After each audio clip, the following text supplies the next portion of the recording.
Hey, what's up, guys? It's Harry here again. Welcome back to Gear Chat. Today is quite a fun one.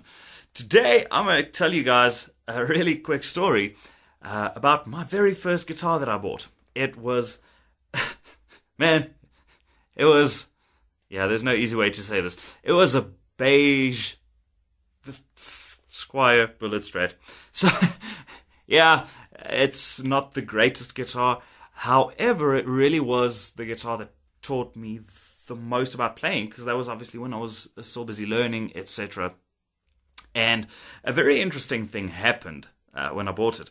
I went to the music shop and I was like, all right, this is my budget and I'm going to go in, and obviously I need a guitar, I need an amp, etc. And I went into the shop and I was like, all right, guys, this is the amount of money that I've got. What do you have? And the guy was like, well, there's only one way to go. It's very simple. Just buy this. And I was like, okay, and what else do you have? And he's like, no, this is what you buy. And I was like, okay. And he plugged it in for me. I played it. And I was like, yeah, man, this is rad. I love it. And I bought it. And I walked out of the shop. And he went, all right, man, enjoy it. Play it for like a month. And then bring it back, and then we'll set it up for you. And you'll be so happy, man. It's like totally rad then. And I was like, sweet, man. What does that mean? What is a setup? And he's like, we'll put brand new strings on and we'll treat the neck, man, and we'll get everything sorted. And I was like, sounds good. And I played it for a month and I took it back. And I got to the shop and I gave him my guitar and I was like, sweet, call me when you're done. I'm going to have a look around. And he's like, yeah, I just need to get your number. And I'm like, why do you need my number? And he's like, to call you when I'm done. And I was like, no, I'm going to walk around and I'll wait. And he was like, no, it's going to take like a week. You need to leave your guitar here for a week. And I was like, what?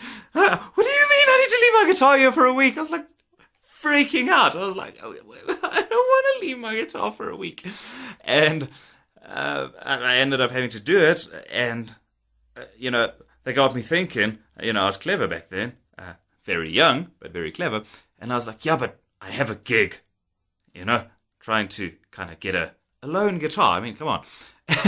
And I'm pretty sure the sales guy was like, you have a gig with a Squire? Yeah, right, And eventually I left the shop without a guitar. And I spent the whole week without my electric. Brand new electric. I had it for a month and then I had to give it back. And I practiced. Man, I was crazy. And when I just got my guitar, I was just playing every single day. That was all I did. And spending a week without it, I hated it. But the week passed and I went back and I was like, sweet, are you ready with my guitar? Is it good? Can I get it? And he's like, yeah, here it is, man. It's all sweet now. And I was like, cool, thanks, man. And he's like, yeah, okay, you can just pay in front, bro. And I was like, how much is it? And the price that I had to pay for that setup, that was a new set of strings, and they put a bit of lemon oil on the neck, and not a hell of a lot more, I'm not going to lie to you. And they charged me a lot. Let's just leave it there. I'm not saying they were unfair with their price, but back then, I just started hitting the tills at a grocery store, so I wasn't earning big bucks. And the set I was like, oh my gosh, that's a lot of money. And I had to pay it, and and I made a decision that day, and I was like, hell, I'm not doing that ever again. But obviously, you have to look after your guitar and everything. So I started reading up, and I was like, man, I need to do this thing myself. How do you not have to pay that much money for a setup? And I started reading up, and I was like, all right, cool. So this is what you need to do. And I started experimenting on my own guitar, just making sure that I knew what to do with it, and I knew how to get it to a point where I was happy with it. And, as time goes by, a lot of things started coming up. And then I started learning about intonation, and I was like, the first time someone said that word to me, I was like, oh man, them French words. And I was like, what the heck is that? And this oak explained it to me. And I was like, all right, I need to know about this. And I went back and I started Googling and I found out some information on that. And then I started doing that to my own guitar. And then my guitar was a little bit better. And then someone asked me about my action on my guitar. And I was like, oh, my what? My action is this. And they were like, no, the height of your strings. And I was like, oh, that's a thing? I can change the height of my strings. And I freaked out. And I was like, okay, I need to read up on this. And, as time went by, I started actually getting pretty good at it. And I said, okay, well, maybe it's time I tried another kind of guitar. And I started messing around, and I started with friends, guitars that friends of mine had. And, oh, man, then you just come across the next thing. Then all of a sudden, instead of a normal Strat bridge, all of a sudden now you get a Floyd Rose. And I was like, oh, what is a Floyd Rose? And anyways, long story short, I have spent the last, 15 years just working on tons and tons and tons of guitars. If I had to count the amount of guitars that I have worked on, that number would be astronomical. I have worked on so many guitars, I can't even tell you how many, because it's just too much. And I started realizing something quite interesting. Obviously, you get really high-end expensive guitars, and you get your really kind of affordable entry-level guitars. And my wife actually once asked me, she's like, man, you kind of take long with these setups, even if it's kind of just like a relatively cheap little guitar. What do you actually do? And it got me thinking, because she was just curious about what I actually do to the guitars and why it takes so long.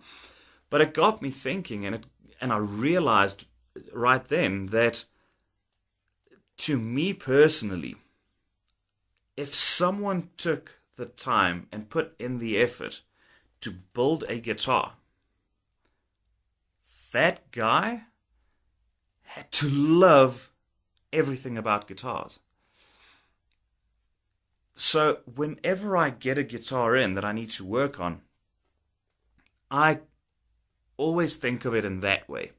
Someone put in the effort to build this guitar. And that person built this guitar because he had a passion for that guitar and because he loved making guitars. And anybody that knows me knows that the instrument that is a guitar it's my weakness. I just love guitars. And I put in the same amount of effort into a cheap entry-level guitar that I would into a crazy expensive high-end guitar. It's just something I do. It's just something I'm passionate about. And yeah, it has its perks, because every now and again you do someone's guitar and they obviously spread the word because they're happy about the job that you do, and they start speaking to their other muso friends. And what happens is, eventually someone goes, hey, I'll give Harry a try. Let me see what kind of a job he does. And then something like this comes along. Now this is nice. I'm not going to lie to you. It's a guitar that belongs to Mark Beeling. He runs his own studio. Man, I wish I had the talent that guy has. It blows my mind. That oak is just phenomenal. Yeah, can't give him enough praise. Like, really, check him out. He's fantastic. And he gave me this guitar. It had a bit of a mission. It kept snapping bottom E strings. And that was an issue for him because he loves this guitar to bits. And he gave it to me and he asked if I could sort that out for him. And